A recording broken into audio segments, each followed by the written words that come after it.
Welcome to another episode of the Criminal Law Department Presents podcast, a production of the Criminal Law Department at the Judge Advocate General's Legal Center and School in Charlottesville, Virginia. Every 2 weeks, we release a new episode. Today, we're going to have a conversation about a recent opinion from the Court of Appeals for the Armed Forces. Please note that these episodes may contain facts and circumstances surrounding criminal trials. Listener discretion is advised. All rise! Hear ye, hear ye, hear ye. The Honorable United States Court of Appeals of the Armed Forces is now open and in session. God save the United States of America and this honorable.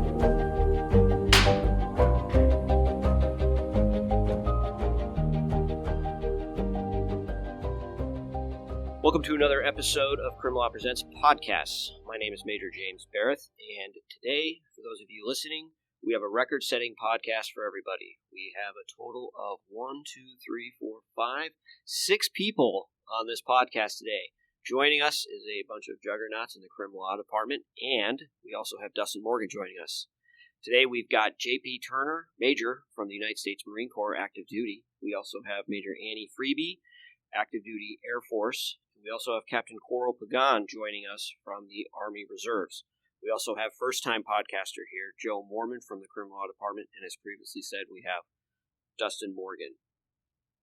We'd like today to talk to you about United States v. Warda, 2023 C.A.A.F. Lexus 687, a case revolving around the abatement of the proceedings for evidence that was not available.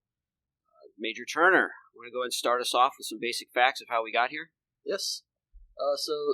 Both the factual background and the procedural background are important. So the basic facts on Sergeant Warda, who was the accused.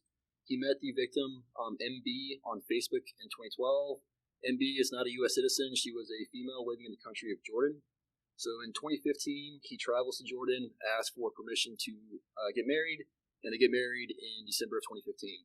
So he returns back to the U.S., and she stays in Jordan. Eventually, in May of 2017, she travels to New York in the U.S. to get her green card and to start living with Sergeant Warda. Of course, when she shows up, they start having marital troubles that pop up. Around September of 2017, Sergeant Warda decides to invoke talaq for the third time, which is the way that they kind of finalize their divorce or marriage. When this happened, MB told Sergeant Warda that she wanted citizenship and the dowry that she was promised. And Sergeant Warda pretty much told her that she wasn't going to get these things.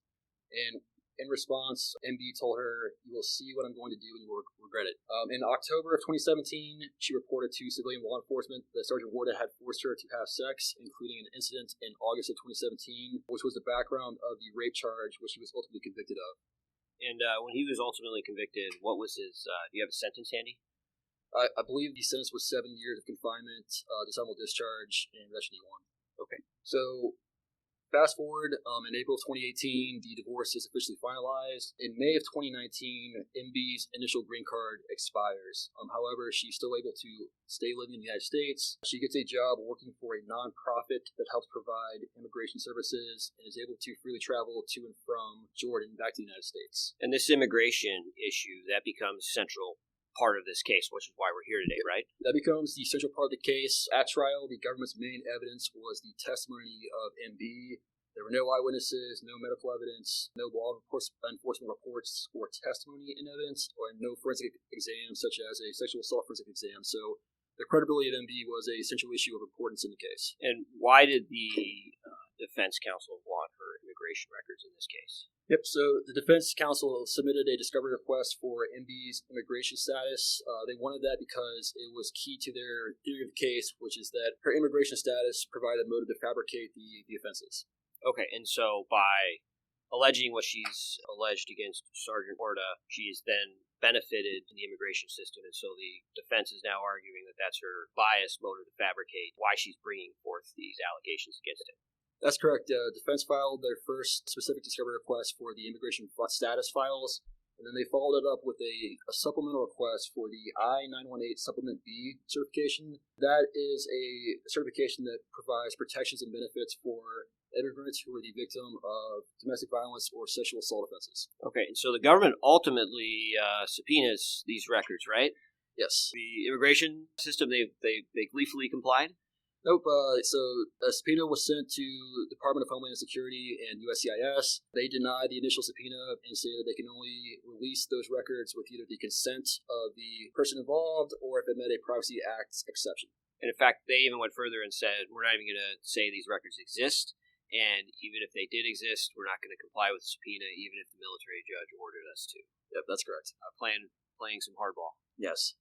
So that kind of ties into the procedural history of what happened from there. So after that initial denial, defense submitted a discovery request to have MB consent to the disclosure. She declined to do so.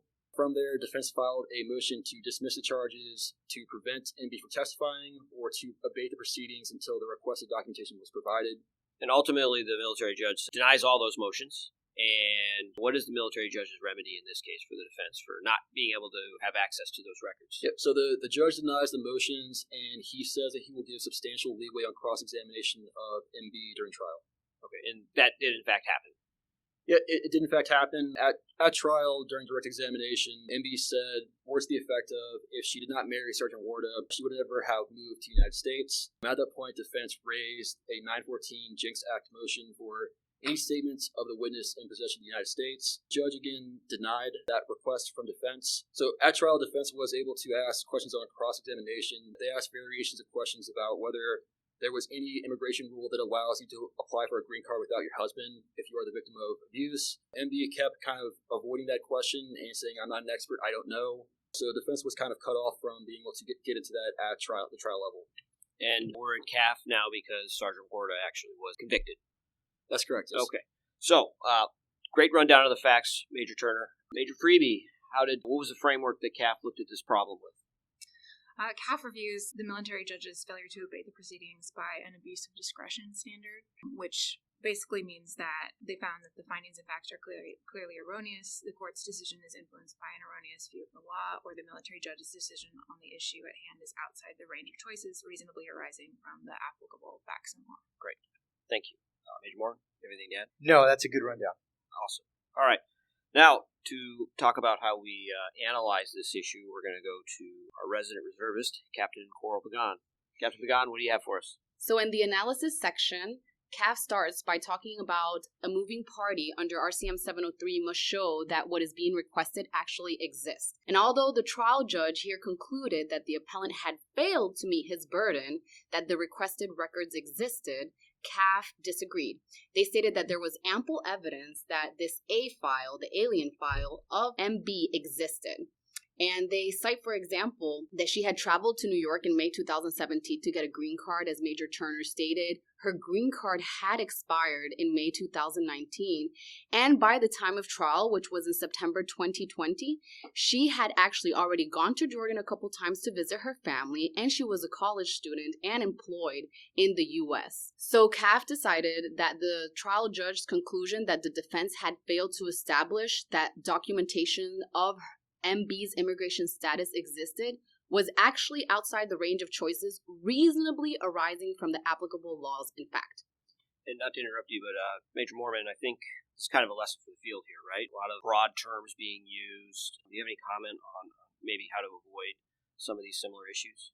Yes, I do. And before we kind of pivot to some recommendations for the field, I would just point out that one of the things that the appellate court took a look at here was the distinction between what the defense requested in the I-918 file and the distinction between the A file. And so the trial court kind of lumps these two files together, and when it goes through its analysis, pays particular attention to the fact that maybe the defense didn't establish that MB came into contact with immigration as a victim of domestic violence, which would be the I-918 file. But as it outlines in detail, there was ample evidence that there was an immigration file. And of critical importance here, the defense asked for both. And so that dovetails into a key practice point for the field, which is precision. Precision is key. We will loop back to this concept at the end of this podcast, but for both the government and the defense, whether you are arguing that a file is relevant and necessary and exists, or whether you are arguing that it is not relevant and necessary, or in the alternative does not exist, we must use precise language at the trial level to indicate to the court what exactly we're looking for. It's great. Thank you very much, Major Morgan. All right, Captain Pagan, you may continue. Yes, so next, CAAF talks about central importance. A party seeking relief under RCM 703 Foxtrot 2 must show that the unavailable evidence is essential to a fair trial. So the government's case here rises and falls completely on MB's credibility. And as Major Turner previously stated, it's important that here there were no eyewitnesses, there was no medical evidence, there was no law enforcement report or testimony admitted into evidence, and no forensic evidence. So MB's credibility is of central importance in this case. Basically, the conclusion for central importance here from C.A.A.F was that defense had established that the evidence concerning MB's immigration status was of central importance to her credibility. It's important to also remember in this case, we're not arguing whether this would have been successful or not. We're simply arguing that the absence of the ability to look at this evidence was so central to the trial and how it progressed that the military judge should have, to trial level, abated the proceedings. Absolutely, sir. And specifically, C.A.A.F states that her immigration status is the central tenet of the defense theme in this case. Yes, and it's also important to note, as Major Turner pointed out in the facts, that the immigration services said that they were never going to comply with this. And you see how C.A.A.F loops that in at the very end when they hold what, Captain Gunn? First, sir, they talk about the adequate substitute. So they say that the substantial leeway on cross-examination was not an adequate substitute to remedy the fact that they did not have these immigration records for the defense. So the remedy would have been to abate the proceedings. Correct, because this evidence would have never been produced, or at least within a reasonable amount of time. Yes, sir. Okay. That was a great rundown. Before I get to you, Major Mormon, I'm going to go over to Major Morgan. Major Morgan, one justice dissented in this case. Can you talk about what their disagreement with the majority was?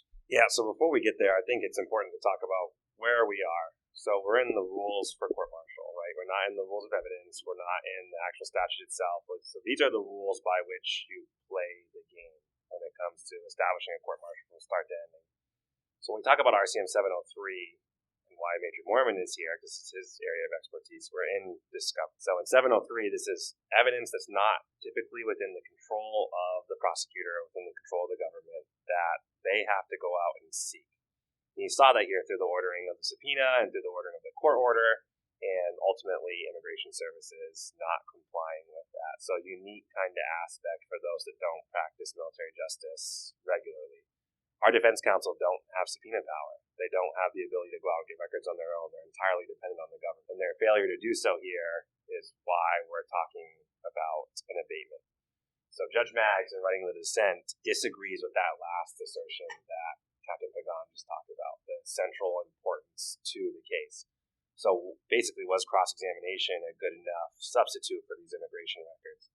And Judge Maggs goes through, in pretty big detail, the 4 questions in particular that he thought were impactful on the cross-examination. And basically, in his eyes, what the trial practitioners were able to do, what the defense counsel was able to do, was show that there may have been another reason for her not wanting the government to have these records.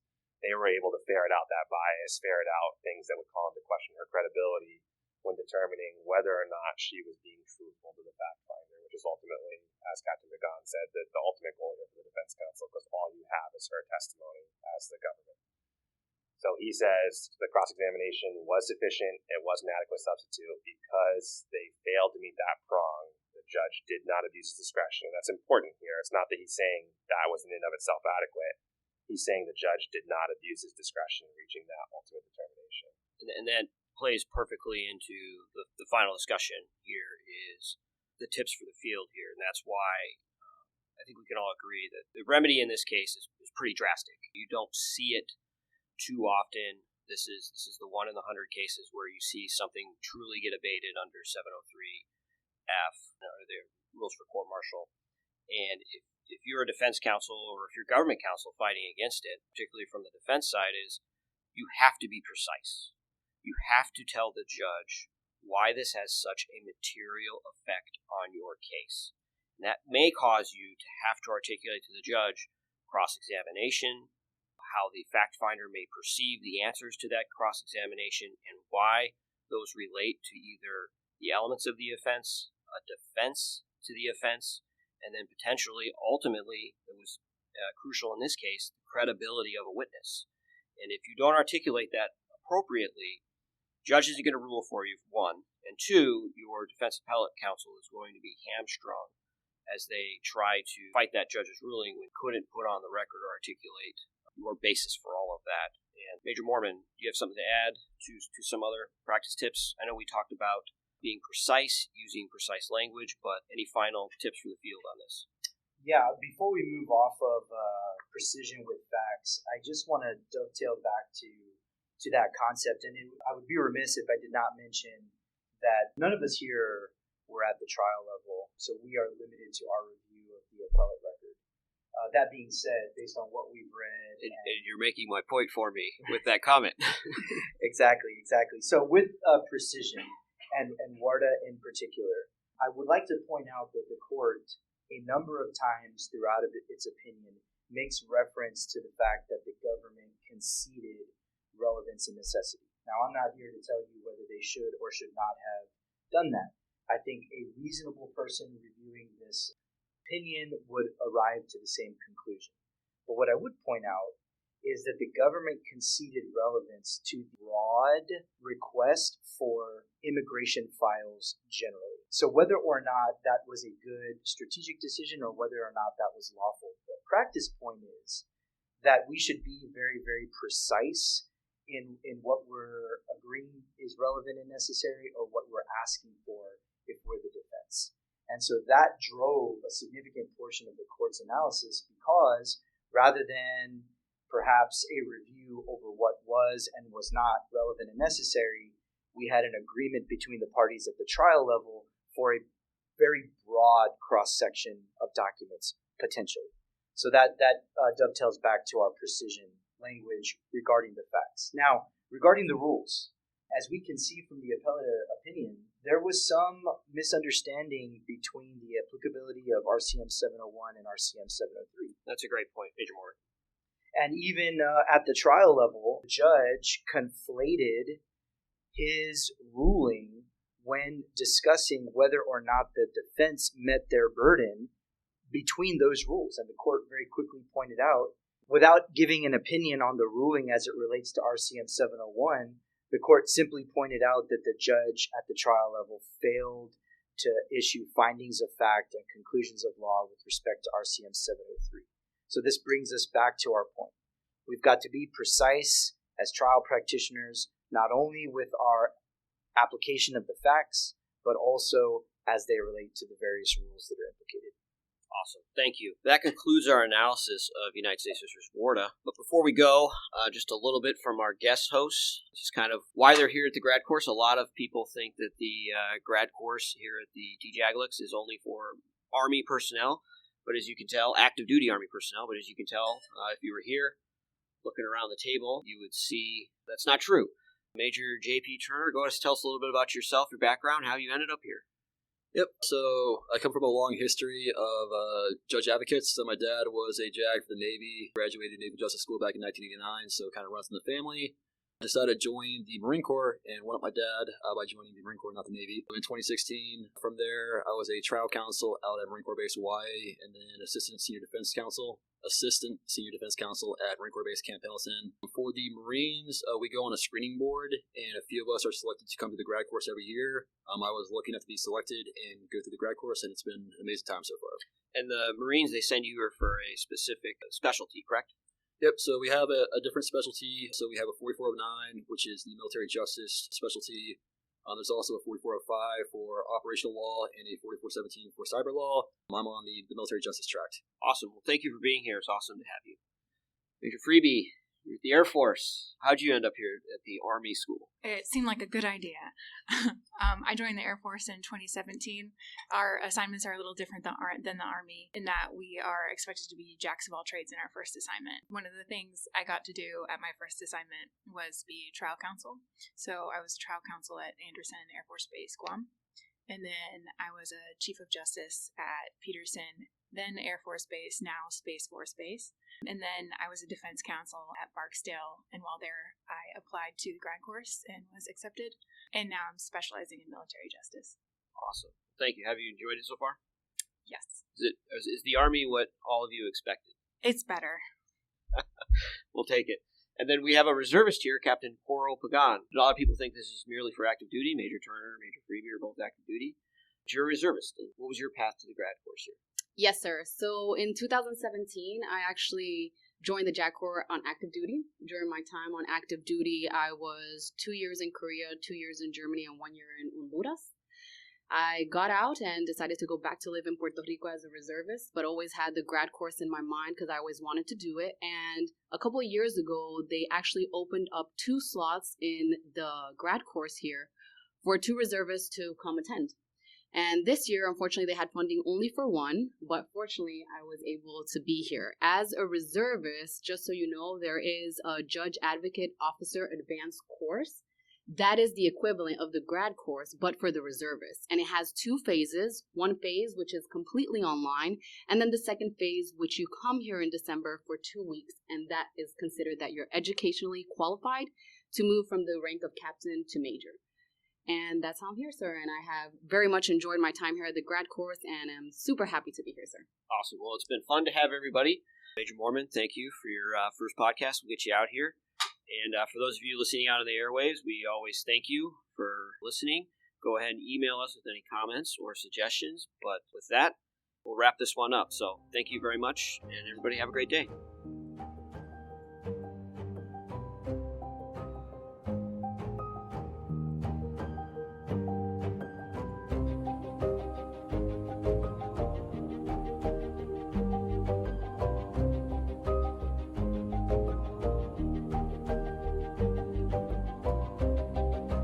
Thanks for joining us today for another episode of the Criminal Law Department Presents podcast. If anything you heard sparked a thought, we'd love to connect with you. Your comments help us create better future content for the field or the fleet. Reach out to us on Facebook or Instagram. The information can be found in the show notes for today's episode. The views expressed in today's podcast are those of the presenters and not necessarily the Judge Advocate General's Corps, the Department of the Army, or the Department of Defense. Court thanks counsel for both sides, and the court will stand in recess until further order of the court.